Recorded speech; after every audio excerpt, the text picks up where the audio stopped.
حضرت داتا گنج بخش علی حجویری رضی اللہ، داتا صاحب رحمۃ اللہ تعالی علیہ اس حدیث پر کومنٹ دیتے ہیں۔ کون سی حدیث؟ آقا نے فرمایا کہ جب بندہ گناہ کرتا ہے، کیا؟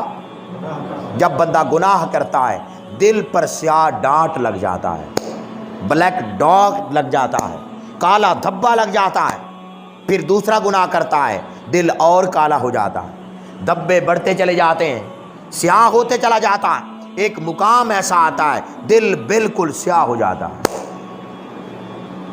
دل سیاہ ہو جاتا ہے، پھر انسان کو برائی معلوم ہی نہیں ہوتی کہ یہ برائی ہے یا اچھائی ہے، سیاہ ہو جاتا ہے۔ پھر فرمایا جب انسان چاہے کہ اللہ رب العزت کے حضور توبہ کرے، پھر توبہ کے صدقے میں رب ذوالجلال گناہ معاف فرماتا ہے۔